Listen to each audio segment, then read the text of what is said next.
Շնորհակալություն ազգային ժողովի մեծարգո փոխոսնակ, հարգելի գործընկերներ, քննարկում ենք ընդդիմության առաջադրած թեկնածուի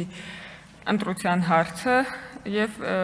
մի քանի հետաքրքիր բան կա, որ առանձնացրել եմ այս օրերի երեկվա ու այսօրվա թեմաներից, որոնց ուզում եմ անդրադառնալ, ինձ հետաքրքիր է թվացել։ Պարոն Վարդևանյան, ես ձեզնից մի քիչ նեղացած եմ, մի քիչ շատ, բայց կպատմեմ, թե ինչու։ Դուք երեք այստեղ ձեր հիմնական ելույթի ժամանակ խոսում եք կալանքը որպես խափանման միջոց չքննարկելու մասին։ Ես իմ հիշելով Արսեն Թորոսյանից հետո երկրորդ պատգամավորն եմ, որ ինտենսիվորեն այս թեմայով խոսել եմ։ Երբ որ տիկին դատախազը այստեղ նստած էր, ես նույնիսկ հիշում եմ ինչ նախադասություն եմ ասել իր աչքերին նայելով, ասել եմ չի կարող այնպես պատահել, որ բանտերում ավելի շատ անմեղության կանխավարկածով պաշտպանված մարդիկ լինեն, քան մեղադրական դատավճիռ ունեցող մարդիկ։ Ես սա ասել եմ տիկին դատախազի, հետո կարձագանքեք, հիմա ոնց որ վերջում եզրափակիչ ելույթ ունեք, աչքերի մեջ նայելով այն ժամանակ, երբ որ դուք քաղաքական անհաջող փորձից հետո դեպրեսիայի մեջ մանդատը դրել գնացել եք, ձեր մնացած գործընկերներն էլ բոյկոտում էին, դրա արդյունքը եղել է, որ հաջորդ տարի դատախազը եկել է, ասել է, ես ունեմ լավ նորություն, բացառիկ դեպք է տեղի ունեցել։ Մեր դատավճռով պատիժը կրողները ավելի շատ են, քան կալանք կրողները։ Ես ուզում եմ ասեմ, որ մենք այդ հարցը ինտենսիվորեն բարձրացրել ենք եւ շատ լավ կլիներ, որ դուք այստեղ լինեիք, դուք բարձրացնեիք, բայց մենք ենք, ես կուզեի դուք այդ մեղադրանքը հնչեցեիք, ես պաշտպանվեի, բայց որ մարդ չկար, մենք էինք ստիպված այդ հարցը բարձրացնում։ Արտաքին հետախուզության զեկույցին հղում տալով չեմ հիշում, որ գործընկերը ասում էր, որ Հայաստանի պետությունը ոչ մի բան չի արել 300,000 ադրբեջանցիների խոսույթի դեմ եւ ասում էր, որ արտաքին հետախուզության զեկույցում դա գրված է։ Տեղը կասեմ, որ սա պետական մարմին է, բայց մի կողմ թողնենք արտաքին հետախուզության մեր ստեղծած պետական մարմնի մասին այս խոսակցությունը եւ անդրադառնանք նրան, որ այդ նույն պետական մարմինը, այդ նույն ղեկավարով, այդ նույն կազմով դրանից 1 ամիս անց զեկույց է հրապարակել այն մասին, որ օտար երկրներ պատրաստում են միջամտել Հայաստանի ընտրություններին, որ ձեր կուսակցությունը ըստ երևույթին համագործակցելով օտար պետությունների հետախուզական ծառայությունների հետ այնտեղ աշխատող տնտեսական գործիչների վրա ճնշում է գործադրում, որ կան Հայաստանի ընտրություններին քվեարկեն ձեր կողմ։ Այդ զեկույցը դրանից մի ամիս հետո է հրապարակվել, այնպես որ երբ որ մի հաջորդ անգամ մի ձեռքում այս ադրբեջանցիների հետ կապված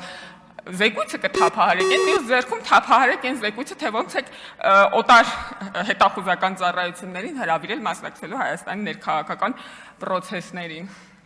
Ձեր հարցը պատասխանի վերջին դրվագում խոսեցիք պարոն Քոչարյանի հետ, պարոն Քոչարյանի հետ շատ հետաքրքիր զրույց ստացվեց, ասում եմ միջազգային կառույցները զեկույցներում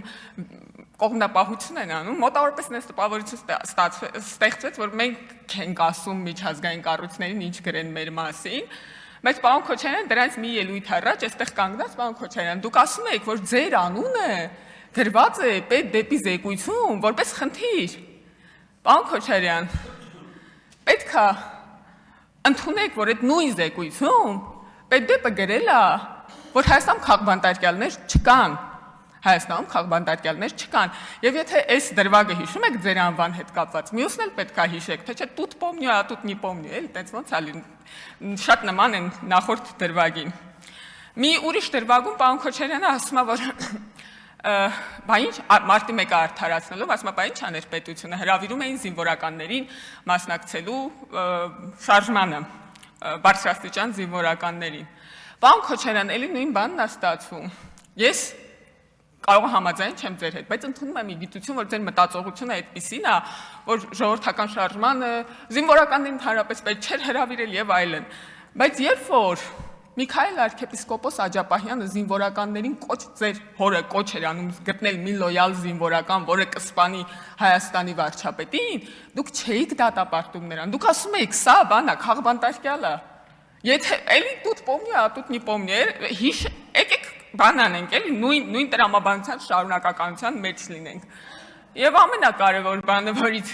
խոսելու համար իրականում ուզում եմ, այս ելույթի համար գրանցվել եմ, ամենահրատապ բանը,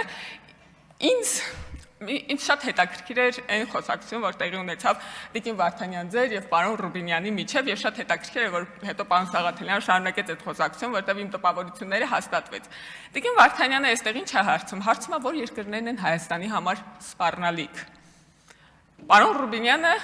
իջնում է եւ պատասխանում է, որ Ադրբեջանի հետ չկարգավորված հարաբերությունները, Թուրքիայի հետ չկարգավորված հարաբերությունները, Տիկին Վարդանյանը ժպիտով էր լսում սա, ինձ թվում է, եթե սխալվում եմ, ելույթ ունեք, կարող եք ուղղել, ուզում էր ասել, դու չես ասում Ադրբեջանը, դու ասում ես Ադրբեջանի հետ չկարգավորված հարաբերությունները, ասես թե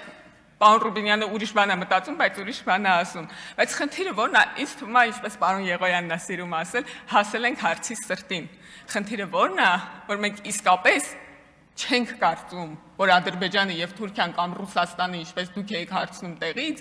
ինքնին կարող են սպառնալիք լինել։ Ձեր մտածողության մեջ այդ սպառնալիքը էութենական է։ Դուք կարծում եք, որ Ադրբեջանը պետք է սպառնալիք լինի։ Հետևաբար դրա լուծումը այն է, որ Ադրբեջանը չլինի։ Մենք մտածում ենք, որ Ադրբեջանի հետ հարաբերությունների այսօրվա վիճակը կարող է սպառնալիք լինել եւ դա հնարավոր է փոխել։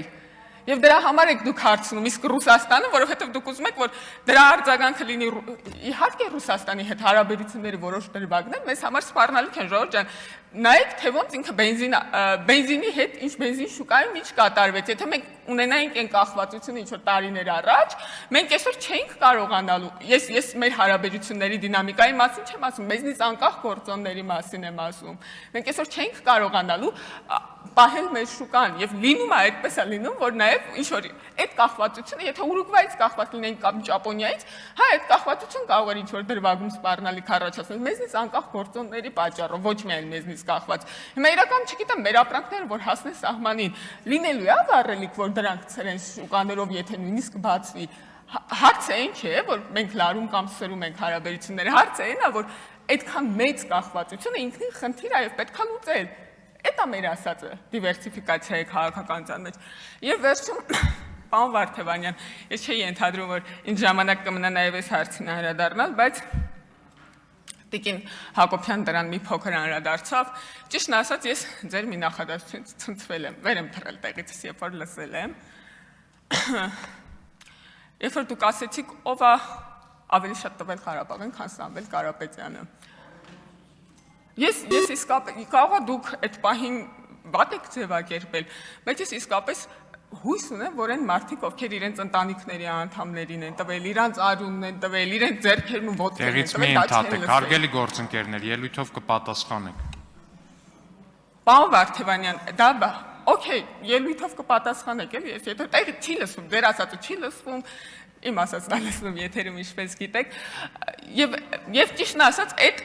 այդ զգայունությունը չունենալը, տենց արտաբերելը, ես չգիտեմ, ձեր միջավայրում կան այդ մարդիկ, չկան այդ մարդիկ, ովքեր իսկապես իրենց կյանքն են տվել, այդ խնդրի կարգավորման համար, բայց ես ուզում եմ, որ մենք լրիվ տարբեր սոցիալական խմբերից ենք, կներեք էլի, որ սենց եմ ասում, որովհետև մենք փող չունենք, իմ ընտանիքը փող չունի, որ տար Ղարաբաղին, իսկապես իմ աշխատավարձով է ապրում իմ ընտանիքը, բայց իմ հայրը ակնհայտորեն ոչ երիտասարդ տարիքի, որտեղ իմ հայրն է։ Իմ հայրը կամավորագրվել գնացել եւ մինչեւ վերջին րոպեն եղել է պատերազմի դաշտում։ Իմ եղբայրը 44 օր կռվել է պատերազմի դաշտում։ Ես ուղղակի չեմ ուզում պատկերացնել այն մարդկանց վիրավորանքը, որոնց ընտանիքի անդամները չեն վերադարձել, որտեղ ճիշտ է ծանր ապրումներով, ճիշտ է դժվարությամբ, բայց իմը վերադարձել են։ Այդ ապրումները պետք է ունեցած լինել, որ այդ զգայունությունը ունենալ մարդկանց հանդեպ հասկանում եք։ Ես հորս հետ 10 օր շարունակ կապ չեմ ունեցել, ես հորս ոչ թե հիվանդանոցներում, ես դիահերձարաններում եմ փնտրել։ Դուք ուզում եք ասեք, որ այդ տուրբոգեներատորը ավելի կարևոր է։ Ես համաձայն չեմ ձեզ հետ։ Ես համաձայն չեմ, որ փողով պետք է չափել, թե ով ինչ է տվել Ղարաբաղին։ Դուք դա ասում եք, որտեղ դուք այդ փորձառություն չեք ունեցել։ Եվ ես հույս ունեմ, որ դուք դա նկատի չեք ունեցել։ Ուղղակի այդ հույս ունեմ, որտեղ մարդիկ ձեզ լսում են։ Մարդիկ ձեզ լսում են։ Այն սոցիալական խմբի մարդիկ, որոնք իմ հարազատներն են, որոնց ես եմ պատկանում։